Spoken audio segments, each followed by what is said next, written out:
Imagine a place that has survived multiple attacks, each time leaving behind whispers of unseen guardians. Could it be true?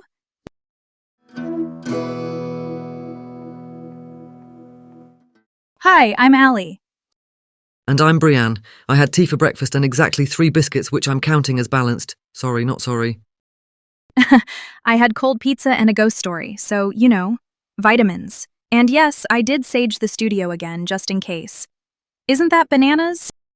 If I sneeze, it's from the sage, not the spirits. Welcome to the Vale, Unsolved and Unbelievable. Okay, so check this out. Today we're diving into the events around the 2026 Islamic Center of San Diego shooting. It's a tough one. Lots of pain, lots of bravery, and I already have questions about your word mysterious, but I'm listening. Here's what went down. The Islamic Center of San Diego is in Claremont Mesa East, and it's the largest mosque in the county. It's a hub. Prayers, classes, interfaith work, and it houses the lower campus of Bright Horizon Academy. That morning in May 2026, there were about 140 students and staff inside the school building. Around 11:43 a.m., reports of shots at the mosque start coming in. The security guard, Amin Abdullah, immediately engages the shooters outside, radios inside, and triggers a lockdown. San Diego's police chief later calls his actions pivotal. He bought crucial minutes. Doors were locked, lights switched off, kids moved to safer spots. The attackers briefly go into the building, moving room to room, but they're drawn back out by 2 men who try to steer the danger away from interior spaces. It's in that parking lot where the 3 victims fall.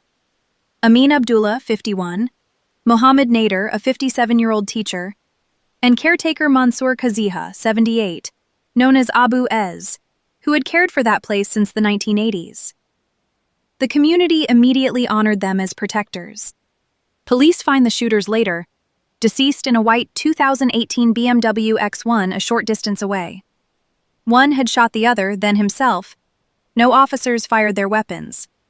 Bomb techs cleared the vehicle as a precaution, standard after ideologically driven attacks. Now the hard context. Investigators treat it as a likely hate crime and federal authorities assist. There was a live stream during the attack.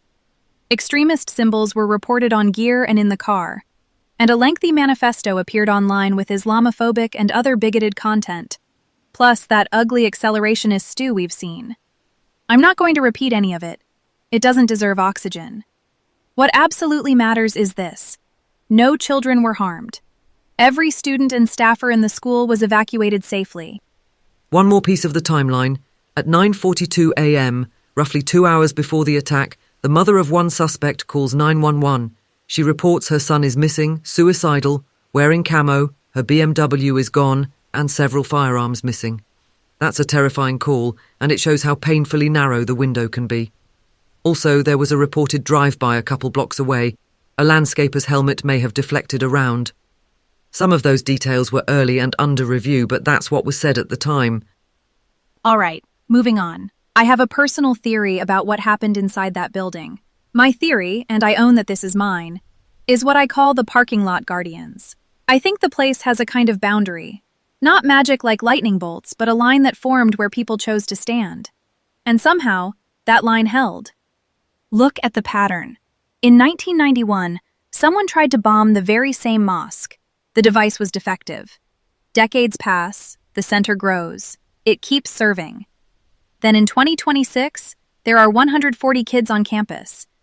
The attackers enter but don't get deep into the rooms. Adults draw them out.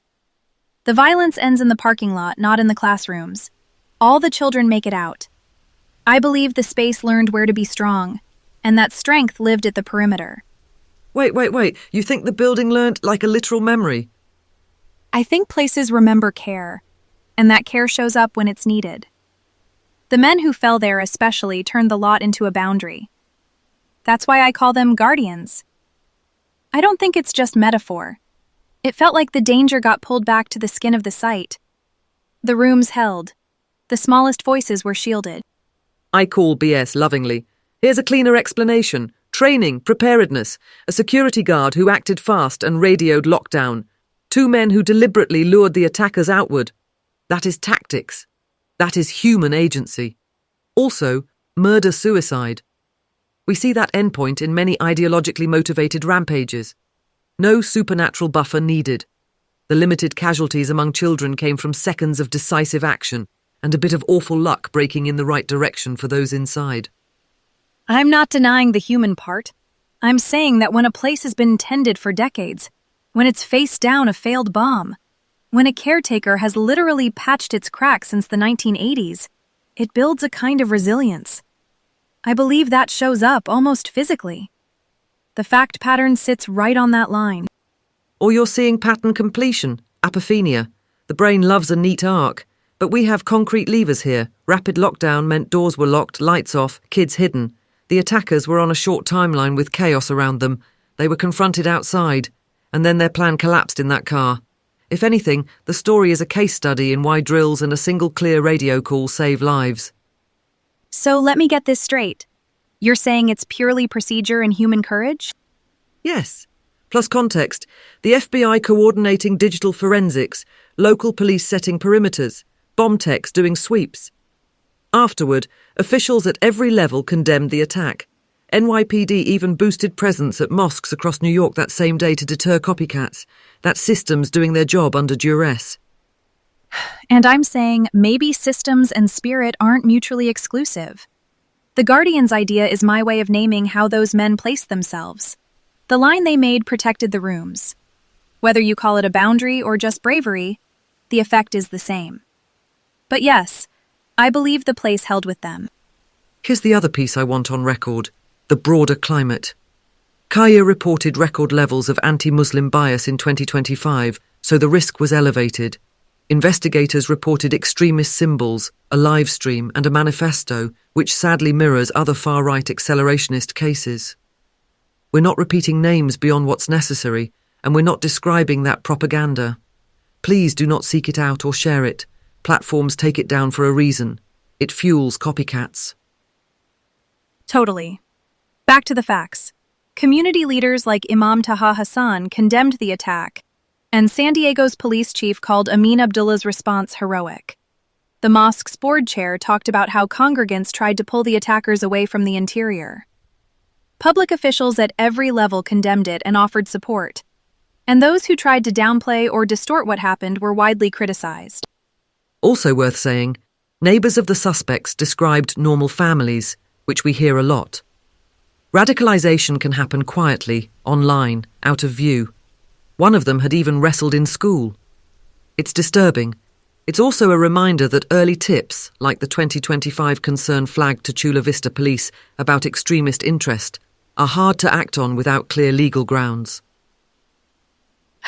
Back to the story. Here's the deal. However you frame it, the line held and the kids lived. The people who stood in the open paid the highest price, and I will not stop calling them guardians. I know you think it's just my ghost hunter heart, but I feel that boundary every time I picture that parking lot. And I'll keep saying training, courage, timing. The point is, 3 men acted to protect others. That is the centre of this story, and the rest of us can learn from it. Drill, plan, watch out for each other, and take threats seriously. So the greater question, can a place remember? Can a house of worship gather the care poured into it and push back, even a little, when hate comes to the door? I believe it can. Maybe you don't. Maybe it's enough that people did. If you want to understand how communities respond to attacks on sacred spaces, check out the documentary Waking in Oak Creek from Not in Our Town. It's about resilience and practical safety, and it honors people over perpetrators. All right, on a lighter note, dinner plans. I'm doing pasta with way too much garlic. A protective boundary for my kitchen, if you will. I'm ordering takeout and maybe watching a documentary and probably, 3 ghost videos before bed. Conspiracy alert. Kidding, kind of. Thank you for listening. Be kind to one another, look out for your neighbours, and keep your critical thinking sharp. And keep questioning the world around you. We'll see you next time on The Veil. Unsolved and Unbelievable.